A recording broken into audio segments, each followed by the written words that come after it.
বাঙালি ঐতিহ্যকে ধারণ চট্টগ্রামে চলছে বর্ষবরণের অনুষ্ঠান। সেখান থেকে সরাসরি যুক্ত হচ্ছেন সহকর্মী মাসুদুল হক। মাসুদ, চট্টগ্রামে বর্ষবরণের কি ধরনের আয়োজন আছে আমাদেরকে জানাবেন।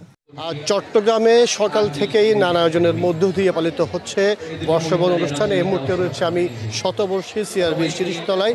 আপনারা ঠিক আমার পেছনে দেখছেন এখানে আবৃত্তি, গান, নৃত্য সহ নানা আয়োজনের মধ্য দিয়ে আজকের এই যে নতুন যে বাংলা বছর সেই অনুষ্ঠানটি চলছে।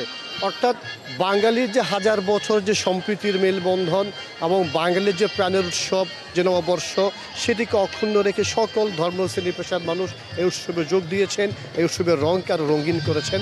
আসলে সকাল থেকে কিন্তু মানুষের সংখ্যা কম থাকলেও বেলা বাড়ার সাথে সাথে মানুষের সংখ্যা বাড়ছে। তবে চট্টগ্রামে আমরা দেখেছি অন্যান্য বারের তুলনায় এবারে কিন্তু একটু মানুষের জনসমাগম কম।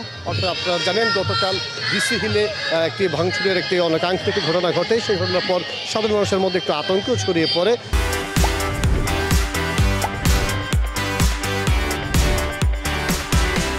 যার দরুন এখানে সকাল থেকে মানুষের সংখ্যা কম ছিল, তবে বেলা বাড়ার সাথে সাথে মানুষের সংখ্যা বাড়ছে। আর এই অনুষ্ঠান যাতে সুষ্ঠুভাবে ঠিকভাবে সম্পন্ন হয় সেজন্য আইনশৃঙ্খলা বাহিনীর পক্ষ থেকে নেওয়া হয়েছে বিশেষ নিরাপত্তা ব্যবস্থা। সেনাবাহিনী, র্যাব, বিজিবি, পুলিশ সহ গোয়েন্দা পুলিশ তারা এই অনুষ্ঠানের আশপাশে তারা রয়েছেন।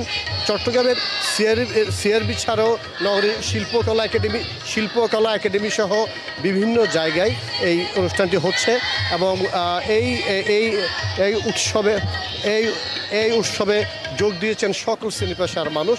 অর্থাৎ বাঙালির যে প্রাণের উৎসব, সেই প্রাণের উৎসবটিকে বরণ করে নিতে সকাল থেকে এখানে সকল শ্রেণী পেশার মানুষ এই উৎসবে যোগ দিয়েছেন। তো এই ছিল আমার কাছে চট্টগ্রাম থেকে খবরাখবর।